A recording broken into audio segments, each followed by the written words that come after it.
Topuria KOs Oliveira and cage confrontation. Topuria walked in with swagger but left as the UFC lightweight champion. One precise combo, one brutal finish, and Oliveira was out cold. No warm-up, no hesitation. And that's when things got wild. Paddy Pimblett stormed the cage, maybe trying to hijack the moment, but Topuria wasn't having it. Look at me. That was a heavy knockout. I'll give you that respect. But you will never knock me out. You shan't knock me out. Oh, this is a mega fight. No, you can't knock me out. I don't get knocked out. I finish you. I finish you, little man. I finish you.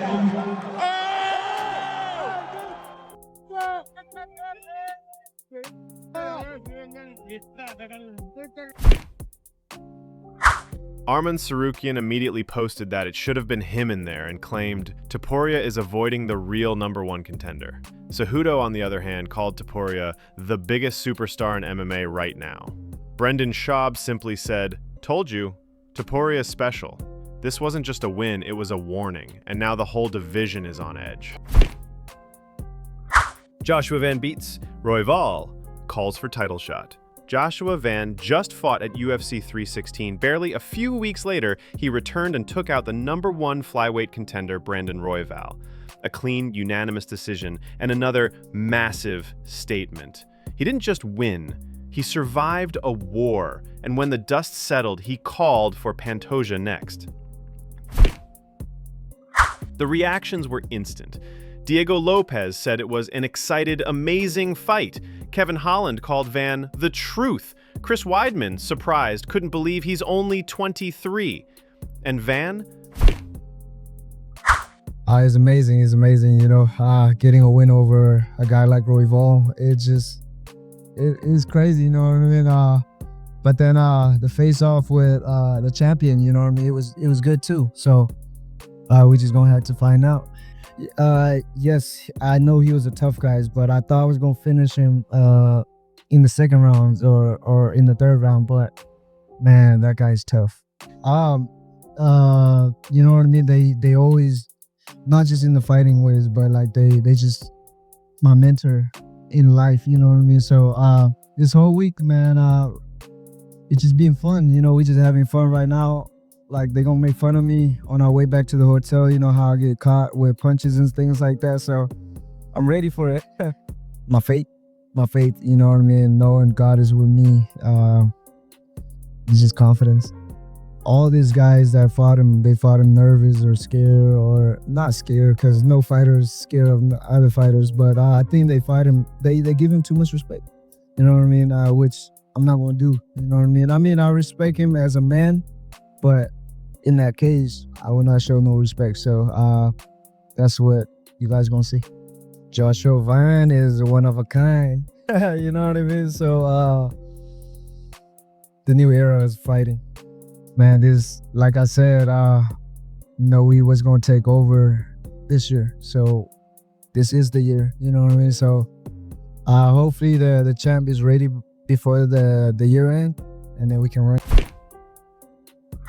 Pantoja submits Kai Kara-France and faces off with Van. In his 4th title defense, Alexandre Pantoja tapped out Kai Kara-France with a rear naked choke in the 3rd. Clinical, clean, and dominant. But he barely got a chance to breathe before Joshua Van stepped into the cage. The two faced off with tension you could feel through the screen.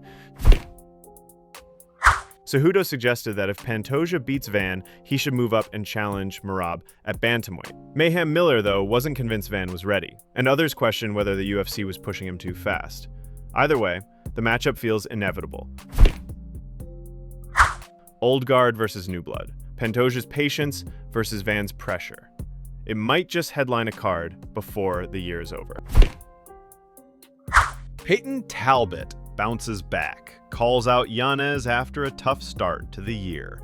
Peyton Talbott needed a bounce-back win, and he got it with a gritty, unanimous decision over Felipe Lima. Talbott admitted the pressure was heavy, but said he's learning slowly, like a turtle. Feels super good. I feel relieved. Big weight is off my shoulders, and I'm happy to be here. It's just a super big opportunity, especially after my last fight. And it was just a privilege to be able to put my skills to the test after what happened in January. And yeah, I just really love my job. I was really hoping to get the finish, but I knew that it was going to be deep waters in the third round. I thought he was going to have a little bit more life to him in the third, but yeah, I just really wish I got that finish. Yeah, I mean, I feel that with everybody. I think it's like the first one or two that lands, I can see their eyes go like, oh my God, what was that? And then it kind of just changes the whole pace of the fight. And, you know, January I got taken down for it. So I do notice it with pretty much every opponent. Just to keep applying the pressure, there wasn't really any adjustments. I just needed to be quicker on my takedown defense. I really thought that maybe I edged the first round, but yeah, it was kind of 50-50. But yeah, I was just keep applying the pressure. I'm learning, boys. I'm not going anywhere. I'm gonna keep learning steadily. Just keep marching like a turtle. Then came the call-out, Adrian Yanez. Yanez responded immediately, saying they should have fought last year. Henry Cejudo said Talbott reminded everyone he's the real deal. It's a fight fans are already demanding, and the hype has officially begun. Dariush wins, but walks away frustrated. Beneil Dariush beat Renato Moicano by decision, but admitted he wasn't satisfied. Felt good. Getting the win was definitely good, but I'm still upset about that first round. But overall, it was a good fight. We had a game plan of working on takedowns from round one. So in round two, I finally listened and went for the game plan.